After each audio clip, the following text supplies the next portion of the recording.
こんにちは、ずんだもんなのだ。春日部つむぎです。今回はハートキャッチプリキュアのキュアブロッサムとキュアマリンを編むのだ。人気のシリーズだとお聞きしました。ずんだもん先輩もファンなんですか？まあ多少たしなむ程度なのだ。めちゃくちゃハマってるじゃないすか。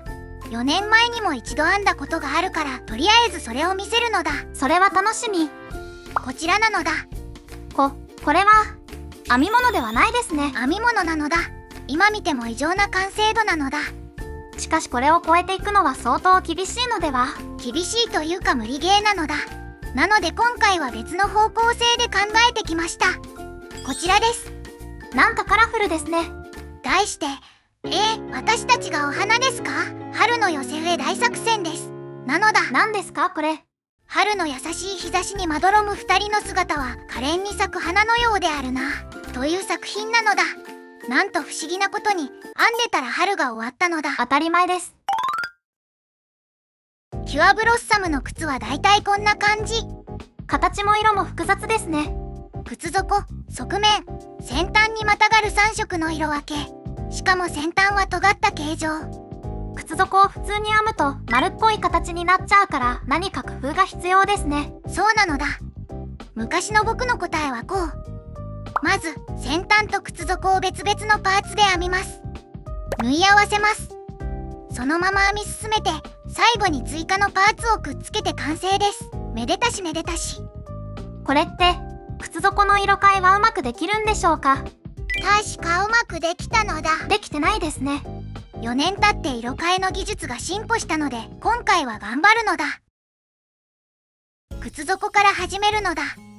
とりあえずこのような色分けを目指すのだ。早速修行の成果を見せてやるかのだぜ。無理してカッコつけなくていいっすよ。最初に濃いピンクの糸を引き出すのだ。そしてすかさず糸を持ち替え、次は白の糸を引き出すのだ。これを繰り返すことで縁の部分だけ白に切り替わるのだ。うわ、なんだこれ。ここでもう一色追加されることでさらなるカオスが始まるのだ。こんなにごちゃごちゃで大丈夫ですか？なんかこんがらがりそう。まあ大丈夫なのだ。僕はずんだもんだから。根拠がよくわからん。これかな？あれ？どうなってんのこれ。さっきの自信は何だったのか。靴の先端が尖るように編み方を工夫するのだ。中長編みを使って直前を太くすることで先端の細さを強調する作戦なのだ。どういうことでしょうか？肩幅を広げまくることで小顔に見せる美容法と同じなのだ。そんな美容法は初めて聞きました。僕も実践してるのだ。全く成果が出てないように見えます。一段編み終わったのだ。確かに先端が細くなってますね。狙い通りなのだ。裏引き上げ編みで側面に進むのだ。この操作により1段目の縁の色が側面から見えるようになるのだ。さっきの変な色変えはこのためだったんですね。編み終わるとこの通り側面が綺麗に色分けできるのだ。おー、すごい。でも靴底はこれでいいんですか？側面の色が食い込んでるように見えます。靴底はこの後濃いピンクに塗り替えていくのだ。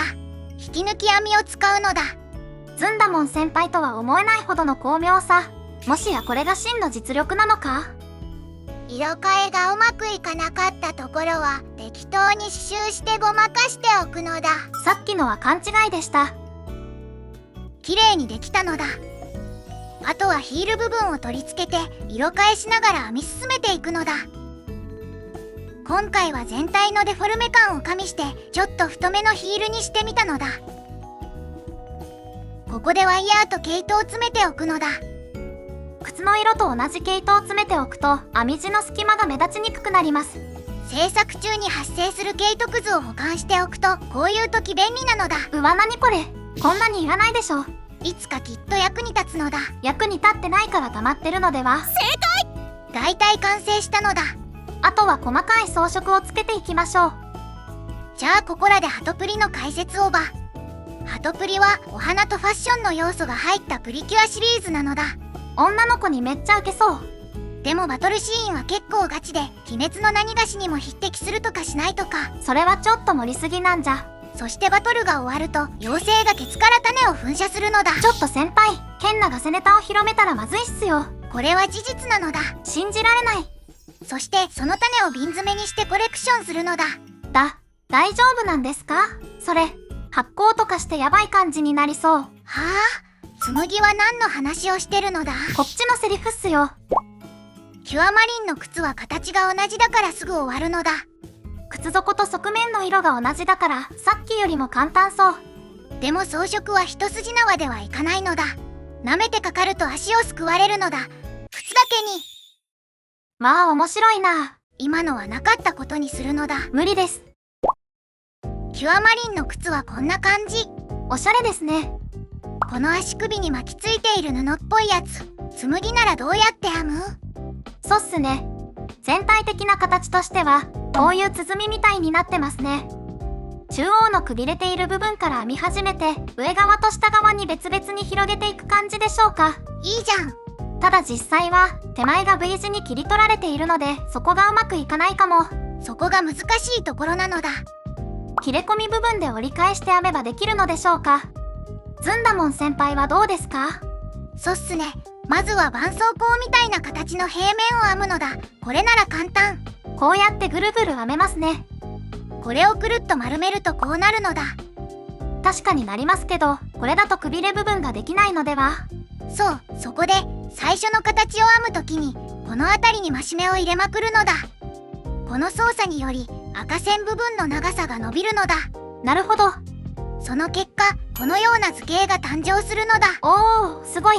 これの方が簡単そう。よく思いつきましたね。4年前の編み方の丸パクリなのだ。おい。目標の図形にどうやってたどり着くかあれこれ考える。これもまた編みぐるみの醍醐味だとは思わんかね。考えたけど何も思いつかないときはどうしたらいいのでしょうか。その際はずんだ餅を食べることをおすすめするのだ。糖分を摂取するということでしょうか。違います。ずんだもんを愛するということです。何を言ってるんだ。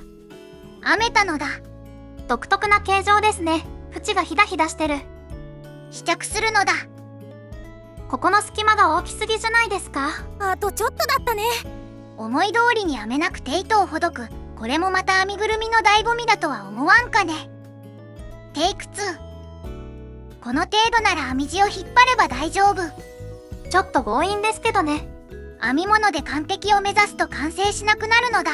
妥協も大事ですね。これにてキュアマリンの靴完成。昔のと比べてみましょうよ。任せろ。こんな感じなのだ。今回はあえて淡い色で編んでみたのだ。春の日差しのイメージなのだ。ブロッサムはこう。前回はかっこいい感じで、今回は可愛い感じっすね。そういう感じなのだ。そして靴底の色替えは大躍進を遂げたのだ。見比べると前回の適当さが際立つ。まったく誰が編んだんだか。あなたです。こちらがハトプリの衣装。お花を意識したデザインになってるのだ。スカートが花びらになってるんですね。編むのは大変そう。実はこの服の芯の難しさは反対側にあるのだ。これは背中が丸見えじゃないっすか。このおしゃれ構造が多くの編み師を絶望の淵に追いやったのだ。袖口と花びらは一旦省いて考えるのだ。もし背中の切れ込みがなかったらこうやってぐるぐる編んで楽勝なのだ。今回は切れ込みがあるので同じ戦略は使えませんね。切れ込み部分に到達したら折り返して編んでいくとかですかね。それもありだけど、その場合切れ込み部分をもう一度舗装するように編まないとガタガタになりそう。確かに。そこで昔の僕はこんな風に縦方向に折り返して編んだのだ。これなら切れ込み部分は綺麗になるのだ。その代わりにこの辺りがガタガタになったりしませんか？そう、それを隠蔽するためにリボンと花びらはあったんですね。これが実際4年前に作ったもの。縦方向の編み目がお分かりだろうか。うわ、なんか悔しいけどこれが最適解な気がしますね。でしょう？では今回もこの編み方です。いや、この編み方は使わないのだ。4年前のパクリとか恥ずかしくてできるわけねえのだ。さっきやってたじゃん。そもそも服と体を別々に編もうとするから難しくなるのだ。色替えを利用し服と体が一体であるかのように編めば大幅に難易度を落とせるのだ。なるほど。つまり先輩が言いたいのは普通にブルブル編みながら切れ込み部分だけ肌色に色変えするってことですよね。そうです。でもこれって本当にうまくいくんですか？かぎ針編みって編み地が遮光しますよね。遮光の影響で V 字部分がこんな感じに歪んじゃうんじゃないですか？大丈夫大丈夫。遮光は気合でなんとかなるのだ。本当にこの人信じていいのかな？なお今回は足と胴体を別々に作って後から縫い合わせる予定なのだ。ここから色変えを始めるのだ。肌色のエリアが V 字に広がるように先を見据えて編むのだ。これは高い計画性が必要っすね。体と服を別々に編むよりかなりマシなのだ。編み地は遮光してるのかな、どうかな。微妙ですね。遮光が気になる紬のために素晴らしい技術をお見せするのだ。ちょっと待って、何これ？完全に力技じゃないですか。これで治るかもしれないし、治らないかもしれない。治らないんかい。イラストの世界では躍動感を出すためにあえてキャラを斜めに傾けることもあるよね。編みぐるみも実は編み目が遮光してた方が躍動感のある生き生きとした作品になるのでは？本当にそうなんですか？ずんだもん先輩が言うとなんか言い訳っぽい。失礼な。ほら見て、遮光は気にならないでしょ？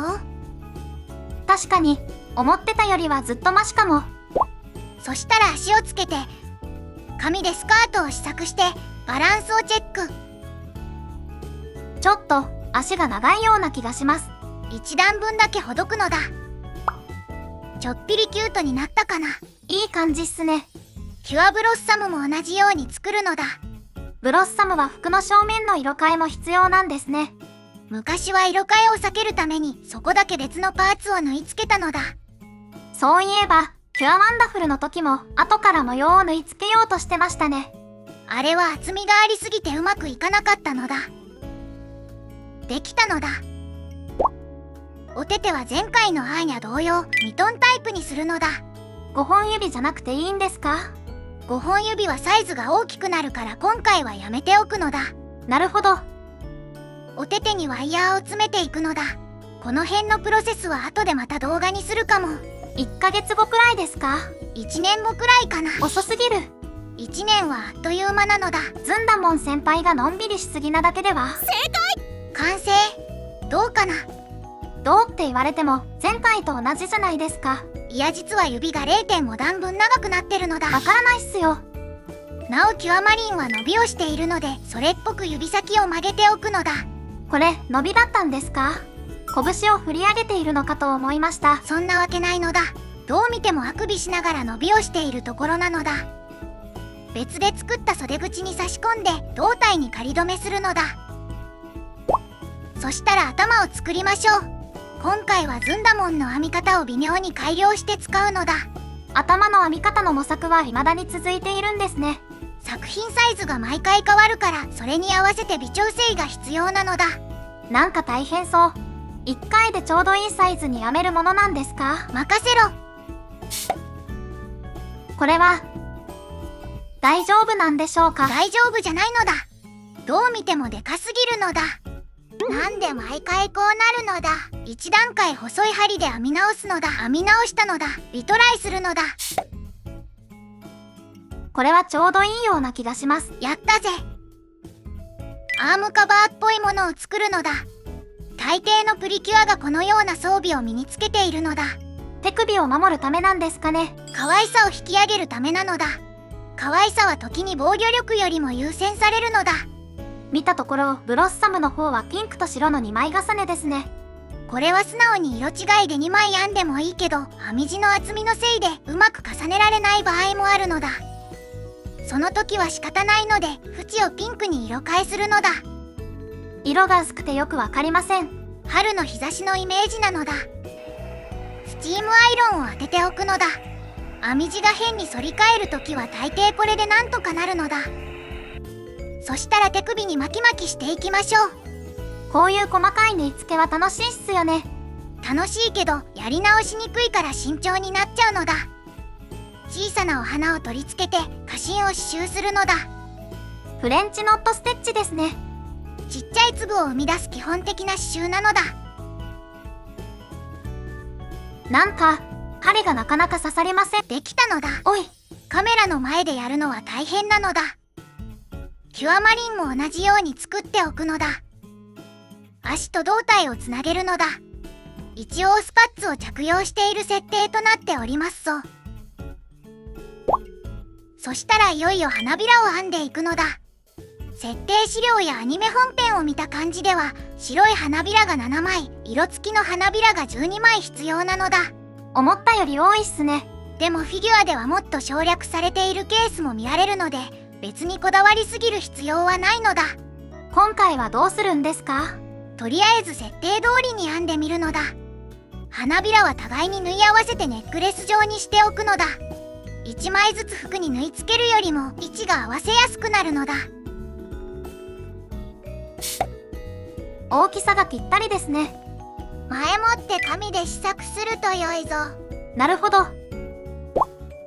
色付きの花びらはマリンから進めるのだ。マリンの方がスカートの丈の調整がシビアなのだ。2人とも同じスカートですよね。スカートは同じだけど、マリンはニーハイソックスを着用しているのだ。そのためスカートが長すぎるとニーハイなのか白タイツなのか判別できなくなるのだ。それは一大事だ。とりあえず7枚つなげて、この隙間を埋めるように花びらを増やすのだ。これだと太ももが隠れすぎじゃないですか？白タイツっぽく見えるのだ。適当に枚数を減らして重なり方を調整するのだ。あまり短すぎてもよろしくないのでは？そこが難しいところなのだ。こんなもんでいかがだろうか。ギリギリ太ももが見えますね。白タイツを脱却したのだ。隙間に花びらを追加するのだ。縫い付け後の様子。スカートが横向きに開きすぎているような気がします。スチームアイロンでスカートの広がり方を抑えるのだ。スチームを当てたくない場所はハンカチとかで覆っておくのだ。スチーム後の様子。多分おそらくきっと良くなったのだ。ここからは細かいパーツを縫い付けていくのだ。それにしてもプリキュアの衣装は複雑で、編み物で表現するのは大変ですね。もうちょいシンプルに省略して編めないものなんですか？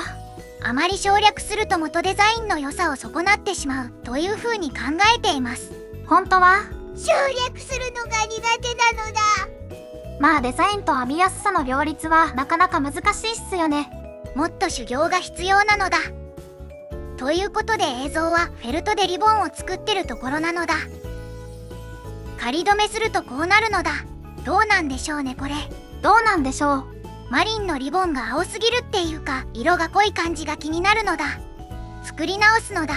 靴底と同じ色で編んでみるのだ。リボン作る前に気がつかなかったんですか？なんか色違うけどまあ大丈夫っしょという風に考えていました。ずんだもん先輩らしくて安心しました。色が薄くなったのだ。これはこれで編み目が気になるというか、好みが分かれそうな気がするのだ。少なくとも色が悪目立ちする印象はなくなったように見えます。そうかな。せっかくなので編んだ方で進めるのだ。オツになったリボンはどうなっちゃうんですか？とりあえず保管して後で折りキャラとか編んだ時に適当にくっつけようかと。そうして保管されたまま眠っている材料がたくさんあるのだ。先に言うんじゃねえのだ。後で何かしら使う日が来るのだ。1年後くらいですか？10年後くらいかな。遅すぎる。あとは服と背中の境界線を入れたりすれば終わりなのだ。色替えのギザギザも隠れて一石二鳥。こんな感じです。これでお洋服完成なのだ。キュアマリンのポージングが微妙に変わっているような。これの方があくびの仕草っぽいのだ。これだとどう見ても拳を振り上げたところなのだ。ついに認めた。ハトプリの髪型は長髪ウェーブなのだ。これは編み物向きではないですね。めちゃくちゃ難しいのだ。ここで長髪ウェーブ攻略の歴史をかいつまんで紹介するのだ。まずはナージャ。どちら様ですか？プリキュアの大先輩なのだ。初めて知りました。後ろ髪は軽く外向きのウェーブがかかっているのだ。髪の毛一本一本にワイヤーが入っていて形を保持できるようになっているのだ。これは手間がかかりそう。ワイヤーの処理が大変なのだ。続いてはこちら。ローラ・アポロドーロス・ヒュギーヌス・ラメールさんなのだ。すいません。もう一回お願いします。ローラで大丈夫なのだ。後ろ髪にはワイヤーは入ってなくて、スチームアイロンで形を保持しているのだ。ふんわりしてますね。さっきより柔らかく仕上がる代わりに結構形が崩れやすい欠点があるのだ。なるほど。そういえば前回のこれは何なんですか？これは気合で無理やり解決した例なので参考にならないのだ。現実的じゃねえのだ。自分で言うんだ。さていろいろ見てまいりましたが、今回はこれらとは違う新しい手法に挑戦してまいりますぞ。その名も朝顔式植毛法なのだ。なんか変なの来たな。手順を解説するのだ。まずワイヤー入りの髪の毛を数本準備していい感じに束ねるのだ。次にワイヤーなしの柔らかい髪の毛を編んでその周りに巻きつけるのだ。最後に髪の毛同士を部分的に固定すれば完成なのだ。その様子は支柱に絡みついて成長する朝顔のようであるな。まあなんとなく分かったような気がします。はい、それでは始めましょう。とりあえず前髪を作るのだ。キュアマリンの場合、前髪にも朝顔式植毛法が適用できるのだ。細編みをするときにワイヤーも一緒に巻き込むのだ。この細いワイヤーは何なんですか？これはフラワーワイヤーなのだ。ハトプリ向きの名前なのだ。それは偶然なのでは？なお髪の毛に入れる場合は30番や28番の細めのものがおすすめなのだ。ワイヤーなしの方は引き抜き編みを使って作るのだ。これをさっきのやつに巻きつけるってことですね。そういう感じなのだ。ちなみにこの方法は朝顔以前の問題として髪の毛の本数と長さの調整にかなり手間がかかるのだ。編み方自体はめちゃくちゃシンプルですけどね。ひたすら細い線を編んでいくだけだから簡単なのだ。ここからが朝顔ポイントとなりますぞ。支柱を曲げてつるを巻きつける。決まったぜ。ナイス朝顔。なるほど、こういう感じか。ブロッサムの前髪はノー朝顔なのでサクッと終わらせるのだ。左右非対称だから結構難しそうな感じができたのだ。おい。ちなみに髪の毛がどうしてもうまくいかないときは頭の形に原因がある場合があるので編み直してみると良いのだ。まさかまた編み直したんですか？ほどくのもったいなかったから新しく編んだのだ。マジっすか？前の頭はどうするんですか？後で折りキャラを編んだ時に使うのだ。またそれかい。ってことで映像は後頭部を埋めに行くところなのだ。襟足から頭頂部に向かう流れを作っていくのだ。頭頂部には後ほどポニーテールを装着するのだ。ポニテの場合、半球状のパーツを後頭部にかぶせることが多いのだ。こんな風に1本ずつ作るのは初めてなのだ。何度もやってるのかと思いました。ちょっと意外です。そんなことないのだ。僕は去年編み始めた初心者なのだ。嘘つくな。ということでほぼ完成だけど後頭部の盛り上がりがちょっと不足している気がするのだ。平らになってますね。困りましたな。羊毛フェルトをくっつけて頭の形を改良するのだ。ちょっとこれはさすがにどうなんですか？反省してます。後で編集でカットしておくのだ。もう手遅れっすよ。次回編むときはもうちょい後頭部を盛ることにするのだ。はい、丸くなりました。うわ、マジか。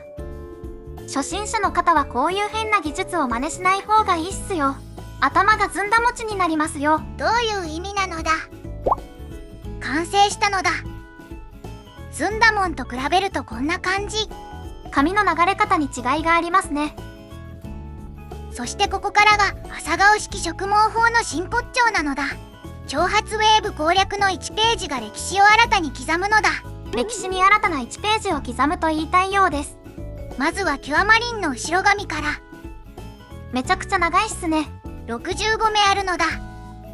似たような作業を延々と続けるのだ。視聴者の皆さんが退屈してしまいます。ずんだもん先輩、何か面白い話をした方が良いのではないでしょうか。では、妖精のケツから出てきた種の使い道について解説するのだ。それ以外でお願いします。できたのだ。すごい見た目だ。ここからなんとかまとめていくのだ。これはなかなか大変そうっすね。なるようになるのだ。まずはワイヤー入りの毛束を軽く束ねて、後からワイヤーなしを緩く絡ませていくのだ。なおこの作業非常に難しくて、可愛いって何なんだよと考えながらひたすら髪をいじりまくることになるのだ。可愛いを最大化する髪の巻き方を求めよ。知るかそんなの。これは編み物とは別のセンスが必要そうっすね。考えるな、感じろ。これが最初に考えた時のもの。キュアマリンの髪の毛はゆったりと揺れ動く海のイメージ。爽やかな潮風、降り注ぐ日差しのぬくもり、全てを包み込むおおらかさ。ポエムですか？イメージが重要なのだ。こちらが最終案。ちょっとぐるぐるしすぎたかも。渦潮みたいになってますね。周りを自分のペースに巻き込むという意味ではこれもキュアマリンらしいのだ。なんて都合のいい解釈。キュアブロッサムも同じように進めるのだ。軽やかに漂う花の香りをイメージするのだ。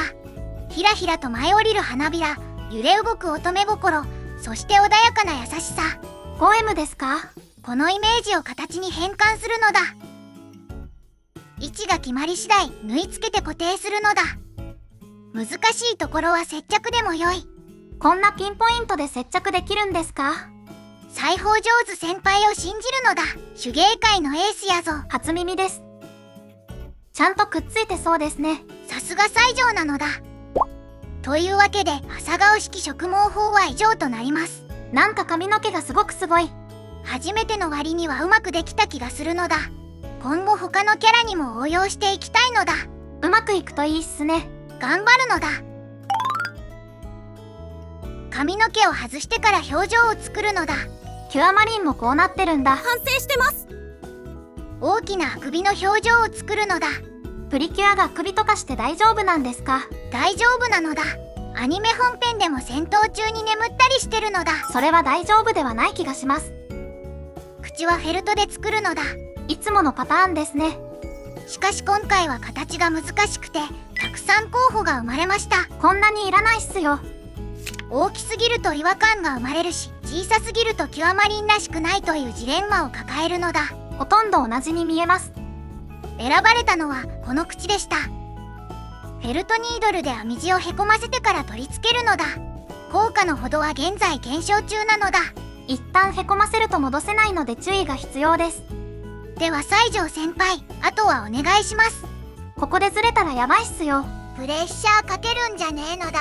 ずんだもん先輩、鼻毛見えてますよ。笑わせるんじゃねえのだ。無事終わったのだ。眉毛を刺繍しましょう。なんというか、すごく気の抜けた表情ですね。キュアマリンっぽい顔なのだ。続いてキュアブロッサムのターン。ブロッサムはマリンとは対照的に恥ずかしがり屋で引っ込み思案な性格。しかしお花への情熱は人一倍なので宇宙飛行士になるのが夢なのだ。つながりが見えない。穏やかな表情を目指して作るのだ。目とか口の曲がり具合で結構印象が変わりそうっすね。そこが難しくも面白いところなのだ。実は編み地の凹凸がかなり邪魔で思った位置に針を刺すだけでも一苦労なのだ。何かコツとかないんですか？なんだろう、うまくいくように祈るとか、他には？気合を入れるとか。はい、ありがとうございます。お花形のイヤリングをくっつけて最後にほっぺをうっすらピンク色にしたらお顔の完成なのだ。何この可愛い作業。とりあえず髪の毛を頭に固定していくのだ。ここは大幅にカットするのだ。この人またフェルト使ってる。ごめんね。実際はすごい時間がかかるけどあんまり解説することねえのだ。でも何か参考になる点があるかも。裁縫上手でペタペタしたら大体 OK なのだ。知性が失われている。キュアマリンは後頭部に髪がない部分ができてしまうのでこのようなパーツを設置しておくのだ。こんな適当な対応で大丈夫なんでしょうか？これじゃキュアマリンもこんな顔をするわけです。あくびしてるだけなのだ。こちらはキュアブロッサムのこめかみあたりから生えている細い毛。スレッドコードという編み方で作るのだ。スチームアイロンで形を整えてから装着するのだ。これは胸元のブローチ。以前は刺繍で作ったんだけど今回は編んでみるのだ。正直刺繍の方が表面が滑らかで綺麗に見えます。そんな風に考えていた時期が僕にもありました。しかし編み物には編み物なりの可愛さがあるのです。これはドット絵を可愛いと感じる理由と似ているのではないだろうか。なんかわかったような、わからんような。というわけで無理やり全部編んだのだ。細かいパーツがたくさん。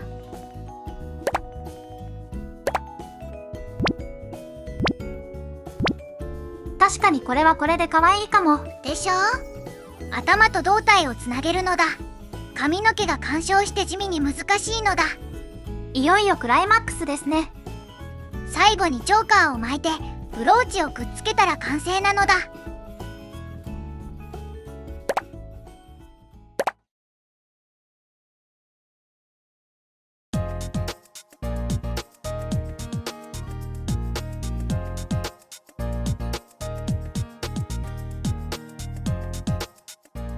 この髪の毛の表現はなかなか気に入っているのだ。朝顔式植毛法はかなり良さそうですね。想像以上なのだ。朝顔の花言葉は明日も爽やかに。みんなにもきっと素敵な明日が訪れるのだ。次回はこの続きを編んでいくのだ。人物が編み終わった今、次回の動画の需要はあるのでしょうか。変なこと言うんじゃねえのだ。次回も頑張るのだ。それでは皆さん、ご視聴ありがとうございましたのだ。ずんだもん先輩、ちゃんと合わせてください。今のは紬が早かったのだ。